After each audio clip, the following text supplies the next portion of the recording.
Dr. Bojana Jankovic. And I'm Dr. Teresa Dean. And we're going to talk about how to beat sugar cravings.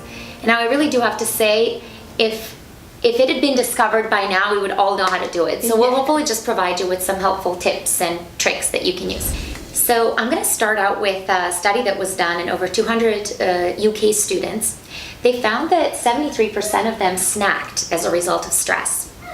Now, this is probably not so surprising, since if you're like me or like most people I know, we occasionally do snack and might have sugar cravings as a result of stress. But one really important point is that if you identify yourself as a sugar addict, they found that people then feel more guilty after eating chocolate or sweets if they really label themselves as, I'm an addict, this is bad, this is horrible, and then you just kind of get into that perpetual guilt circle. Absolutely. And speaking of addictions, they did a study on rats that were addicted to cocaine, and the rats actually preferred sugar to cocaine in this study when they were given the ability to have sugar sweetened water. So, sugar just really activates this reward center of our brain, so we really have to be cognizant of that, and that we're just aware of what we're doing. One of the ways to think about it is, okay, well, how does it get initiated? What's causing it? One of the things could be sleep deprivation. We all know when we're tired at the end of the day, after work or after a busy day with the kids, all you want to do is just reach for the first thing that's there. And even better, if it's chocolate or if it's something sweet, or if you like savory, some sort of pastry or something. But what happens with sleep deprivation is that sleep deprivation results in reduced leptin hormone levels and increased ghrelin hormone levels. And this together results in increased appetite.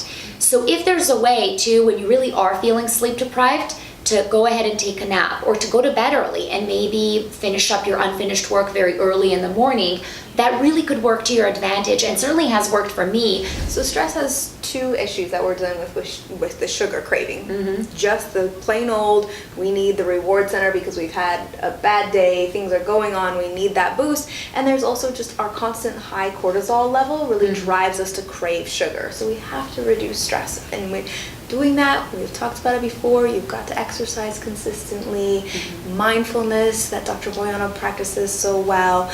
We need to talk about times that we just take to really reduce those things, whether it's reading, whether it's having a social circle that allows us to reduce those stresses, but really finding that thing that reduces stress, because it's going to trigger the sugar craving. That kind of gets us back to, okay, well, we're sleep deprived, we're stressed out, let's say in the moment, you're just having a really hard time. What do I do? What I would recommend is reaching out for something healthy. So yes, I feel like something sweet. Okay, fine, reach for an apple. Let's start with that first. If that doesn't satisfy the craving, okay, then maybe have a little bit of something. And when you do have it, if you're really not able to stop it and redirect yourself, try to eat it mindfully. And we do have a video on mindful eating if you want to check it out. But what that essentially means is taking your time, eating it slowly, so at least the quantity is not going to be as bad.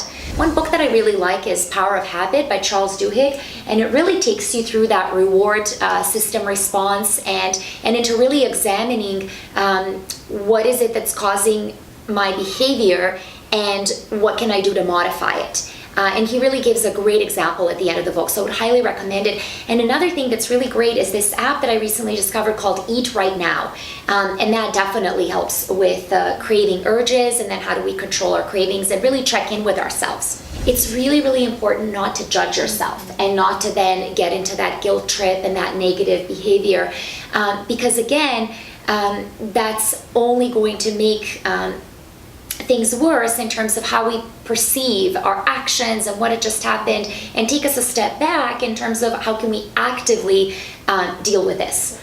If you feel like you need more help, speaking with a health coach, joining a program that may help you lose weight or control cravings, speaking with a therapist, all things that could really, really greatly help. So no one does it alone, right? I mean, it's all about reaching out when you need help. But these are some of the tools that you hopefully will find helpful, and hopefully will get you on the right path with respect to your cravings.